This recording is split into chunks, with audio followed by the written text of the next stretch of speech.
There's so many marvelous subtleties in our scripture reading today. Let's see if we can enjoy examining some of them. I was recently asked a very natural question, one that I've been asked many different times, but of course each time somebody new asks it, it's a new question for them. And the obvious question is, we speak of Paramhansa Yogananda as our guru. For those of you who aren't familiar, his is the picture at the bottom of the cross there. He's the author of Autobiography of a Yogi. It's the inspiring foundation of everything we do. Yogananda died, Mahasamadhi it's called, his final conscious exit from this world to shed the physical body and re-merge his consciousness with the infinite. He died in 1952. That's really quite a long time ago. So whereas we are accustomed to having our relationships with people who are in bodies that we can see, and they talk to us and relate to us, and we can hold their hands and look into their eyes, we are trying to establish a relationship with the consciousness of a person who's no longer living in his physical body. And because in the West we're not entirely familiar with all of these things, and it's easy to get confused. Well, it's easy to get confused whatever culture you're living in. Yogananda charmingly said, ignorance is pretty evenly divided east and west, 50-50 on both sides. It's just that we aberrate from a different origin point, so we aberrate in a different way. But the question was asked, wouldn't it be better to have a guru who's in a body? Because we think if somebody's right there in front of us and can tell us what to do, that it would be easier than all this business of having to try to tune in and feel it inside. It's interesting that when Yogananda was alive, we have the benefit of Swami Kriyananda, the American man who is the founder of Ananda, who he actually lived with Yogananda from 1948 to 52. If you do the math, Swami Kriyananda will be 85 this year, so he's not a young man anymore. But he talked about what it was like to live with Yogananda. On one particular occasion many years ago, when I was living in the ashram where Kriyananda was living, there was some chaos going on in the ashram at the time, in the community about something or another, and Swamiji was holding meetings and doing his best to sort of get our minds straightened out so we could understand what was really going on compared to what we were projecting. And at one point to a small group of us, he said, "You have no idea how lucky you are."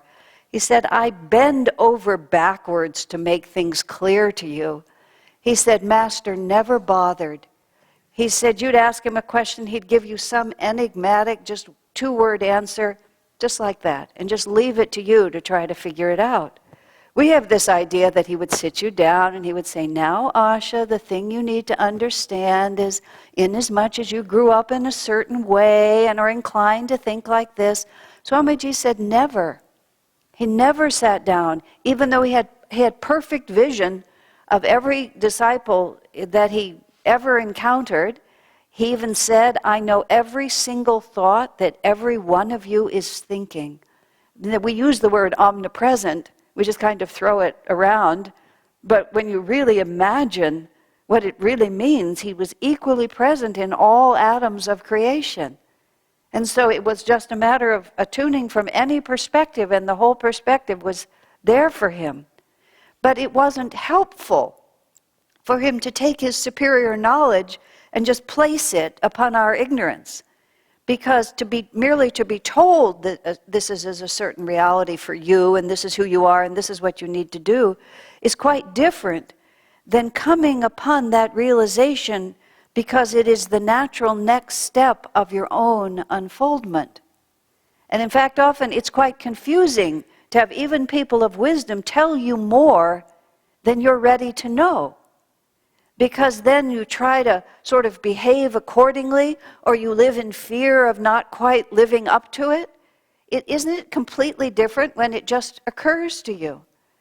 I know that when I was 50 years old, a very fundamental fact about my entire worldview that I'd completely absorbed from my family just occurred to me. We were intellectual Jews. My brother and I both were involved in debate. And to us, in our family, debate was conversation. I didn't realize that debate was not conversation. I was literally 50. All of you who lived with me from the age of 24 to 50 realize that that was true. To, to my mind, in debate, you have 2 minutes.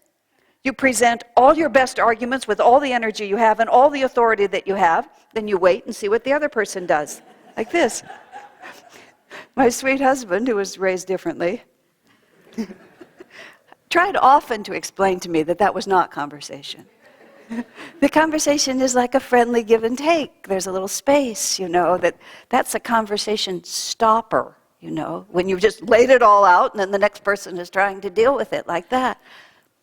I didn't know. And when I look back in retrospect, many people tried to tell me. They tried to tell me quite clearly, but the veil was there. You just can't see it till you see it. And the masters know that there's just no way to rush that. In the Bhagavad Gita, it talks about the baby and the embryo in the womb. No matter how impatient the mother may be to give birth to that child, the embryo is just going to stay in there till it's ready. It's just not going to come out until its whole process is done, and then it's going to be born till the astrological moment is exactly right, whatever that might be. And we have this idea in an opposite sort of way that somehow or another we can push this spiritual effort and just make it happen. Last night we had the final performance of our school play. I see some of the teachers sitting here actually without being supported by the people around them. I'm amazed you're still vertical. After the tremendous effort of that play, to get all 67 of our school children on the stage for an hour and a half, it's really quite astonishing. I was involved back in the back, getting some of the boys ready, all the boys in one room who are absolutely just excited out of their mind. And this little 6-year-old boy who is on stage, he actually has an enormous presence, but in order to have that kind of self-control on stage, he doesn't exercise a lot of it off stage. And he was behaving in a kind of wild, crazy way, sort of scrambling and yelling about something. And I have no real management skills for more than one child at a time. And in pure frustration, I said, "Stop being so childish."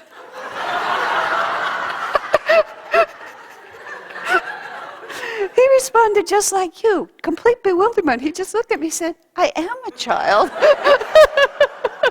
Then you could see him, he was just so confused walking around. I just went back to doing something else. I just left it to be. But in a real sense, I was so grateful for his answer because I was thinking about it later. As it happened, it was a class earlier in the morning. Let me come to this. The Bhagavad Gita has this very peculiar statement. He who seeks God for impure motive will never have any success no matter how hard he tries. And the line before that speaks of the purity of the heart. In the Bible, it makes that statement, "Blessed are the pure in heart, because they shall see God." Well, what is it that we're really trying to be? Because we have all these contradictory pieces of information. Now, the other part of being with Yogananda when he was in the body, as some of us think, oh, if I could have been so fortunate. Swami Kriyananda said that most of the people who had the karma to come to Yogananda while he was still there did not stay long.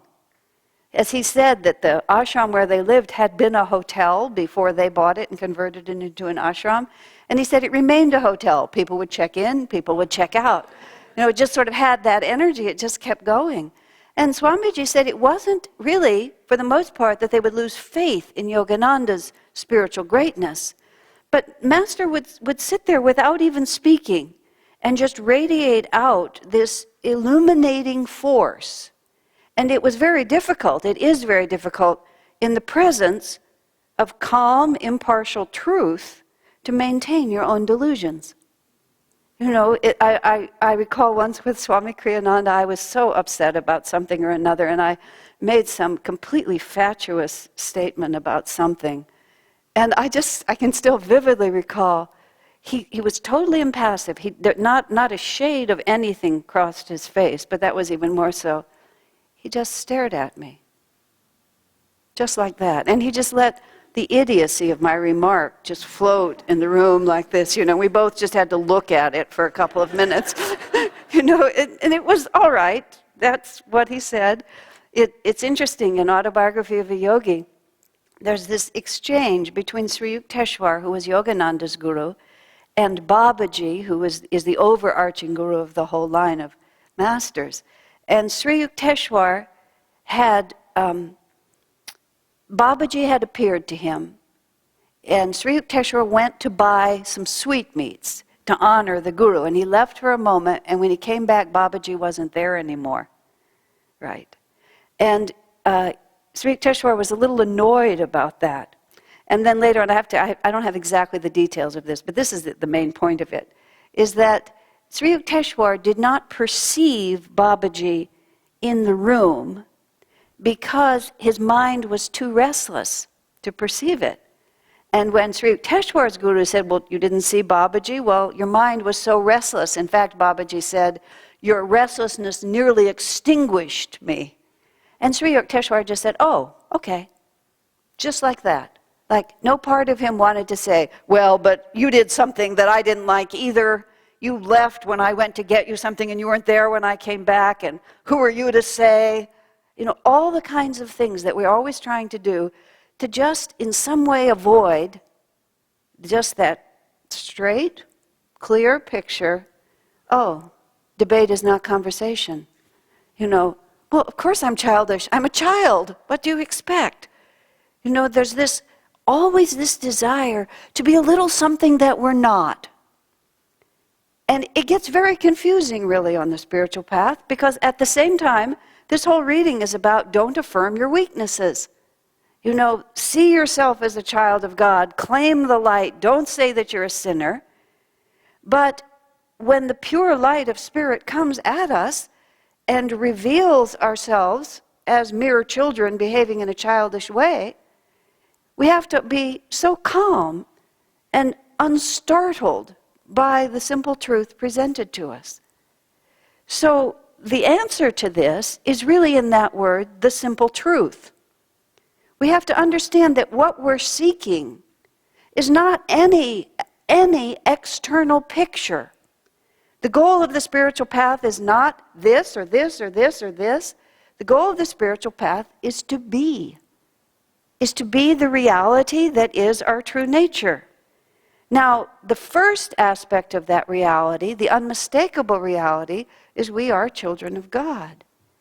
We are manifested from the Spirit. Sooner or later, every other aspect of us will be washed away, and the pure light of Spirit from which we are made will shine without any shadow. That is the certainty. This little boy, this tiny boy, he will grow up. He will cease to be a child. When one of my friends was having difficulty potty training her boy, her husband said to her, don't worry, everybody eventually learns. You know, you just don't have to worry about it. If it's not today, it'll be tomorrow. He will learn. You know, you see everybody walking around, they have it figured out. It's not a problem. You know? Now, that's the kind of definite confidence and the positive thinking that's expected of us. And there's this profound and very dangerous misunderstanding that sets in, which is, oh, the way for me to be in the light is to hide what's not in the light and just pretend. Look at me. When I was a 7-year-old child and went away to sleepaway camp, and I was a little tiny child, very small for that work. I had a big mouth, so I sort of made it through, but I couldn't do certain things that the older kids could do, and one of them was to weave these little pot holders off these little looms. It was a terrible trauma for me, and Parent Day came, and all the other kids had pot holders hanging on their bunks, and mine had just been a snarled mass, so I didn't have any. And it hurt my little heart, so the kid above me had several, so I just took some of hers and hung them on mine. Seemed like a real simple solution at the time. Of course, they weren't mine, and she noticed, and this big brouhaha developed. I remember the whole thing, and I remember just desperately saying to my mother, they fell. Absolute transparent lie. I remember how sweetly, too, my mother held me in her lap, and I just cried and cried. I'm just like, childhood is horrible. But I just tried so hard to assert that. This complete and absolute transparent lie. I just held it up and tried to get it across. You think that God is fooled? Do you think that for 1 second, when we try to pretend that we've got it all together, do you think it helps anything? Do you think it gives God a better opportunity to enlighten us if we absolutely insist we don't need enlightening because we've already got it together? Isn't that stupid? Isn't that really the essence of childishness? The courage, however, required is that wonderful little boy just said to me, but I am a child. I am confused. I still don't know. And when confronted, as Sri Yukteswar was confronted, well, the reason Babaji ran away from you is because your mind is so restless. To say, oh yeah, my mind is really restless. What shall we do about this? And what the Bhagavad Gita is talking about, if we seek God without having the willingness, and this is what I was going to say a moment ago, the truth of a situation, true humility, the definition of humility, is just seeing things as they are. Because anything else is an imposition of ego over it. If we want to live in the truth, we just have to be the truth. You know, I got some things together and in other ways I'm just a mess. Yes, I want God on one hand, and on the other hand, I'm still holding on to all these other things. Well, Lord, this is what you're working with. It's sort of like we present ourselves. This is what you're working with. This is what you've got to make it out of. One of my friends who did a great deal of teaching, she was about to give a class, and I was visiting with her in another city, and I said, well, do you need time to get ready for your class? I'll never forget her sweet face. She just looked a little startled. She said, too late, too late. You know, it's like, here we are. Nothing big is going to happen in the next 15 minutes that hasn't already happened. What you see is what you get, is what she said. We have to feel that way about Divine Mother. Oh, yes, of course I behave childishly, because after all, I'm a child, spiritually speaking. But stick with me. Stick with me. That's also what that little boy was saying. I'll grow up. You'll see. Enjoy me now while I'm a little child. And then pretty soon I'll grow up. You know, isn't that the sweetest thing? Isn't that incredibly magnetic? Doesn't that give us so much space to work together? Just think about your relationships with everyone. Isn't one of the most charming things that you ever meet? Is this, well, purity of heart. There's just no requirement. God above all, there's no requirement. And there's no possibility of deception. And when we have that courage, that's what it took to be with Yogananda when he was alive, when he was in his body. And that's what it really takes now, but it's not always as obvious to us. It's just, Lord, here we are. This is the raw material.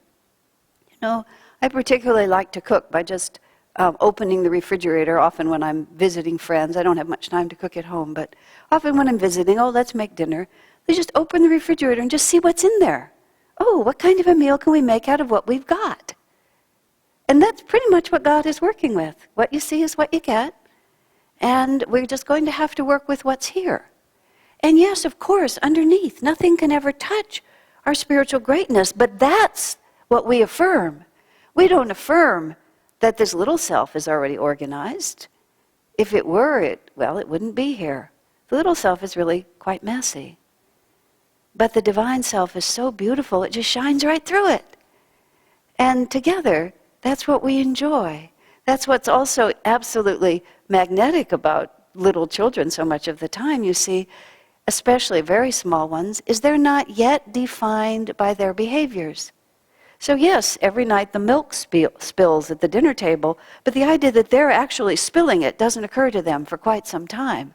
You know, things happen, energy flows through, and then we have to work with it. And so here we are, the infinite light, and things happen, and energy flows through, and we make a mess, and we do all kinds of things that we shouldn't do. But then we stand with Divine Mother in the purity of the light and say, oh, now, dear, what do we do? Look, we've gotten ourselves in trouble again. How do we clean up this mess? That's the purity of heart that God is talking about, not the perfection of the ego, but the purity of heart that is our own nature that allows us to fearlessly, openly, charmingly, just embrace the Divine Mother and then work with her to make us who we really are. There's so much freedom in that.